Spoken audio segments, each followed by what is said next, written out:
అమ్మా మీ పిల్లని మా కాలేజీలో జాయిన్ చేసిరంటే ఒక డాక్టర్ని ఒక ఇంజనీర్ లెక్క తయారైతామమ్మా.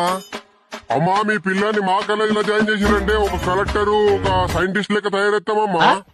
మా కాలేజీలో ఫుడ్ కూడా 5 స్టార్ హోటల్ ఉన్నట్టు ఉంటది మేడం.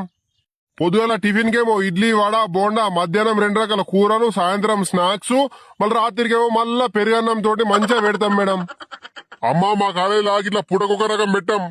పొద్దుగల లేవగానే చికెన్ బిర్యానీ, మధ్యాహ్నం చికెన్ బిర్యానీ, రాత్రి కూడా చికెన్ బిర్యానీ పెడతాం మేడం. అమ్మ మా కాలేజీలో పొద్దుగల 5 గంటల నుంచే స్టడీ అవర్ స్టార్ట్ అవుతాయి. పిల్లలకు మంచిగా నెత్తికెక్కుతుంది. మా కాలేజీలో అట్లుండదమ్మా, తెల్లందాకా లేపి కూడా చదివిస్తామమ్మా. పోరగాళ్ళు చదువు ముఖ్యమమ్మా మాకు. ఓ సారు, మా పోరడికి 4 వస్తే అక్షరం ముక్క రాదు. మీరు పెట్టిన తిండి తిని పోరడు అట్లనే క్లాసులో నిద్రపోతాడు. ఏం పర్లేదమ్మా, పిల్లలకు నిద్రస్తే హాయిగా బెంచ్ల మీద కూడా వాడుకోవచ్చు. ఫ్యాన్లు కూడా మొన్ననే ఫిట్ చేయించినాం కొత్తయి. అమ్మా మా కాలేజీలకు మొన్ననే కొత్త కూలర్ తెచ్చినామమ్మా, పిల్లల నిద్ర డిస్టర్బ్ కావద్దని. మీ కాలేజీ చల్లగుండా మీ కాలేజీ పేరు కోసం మా పోరాళ్ళని గింతగానో వ్యవస్థ పెడతారా?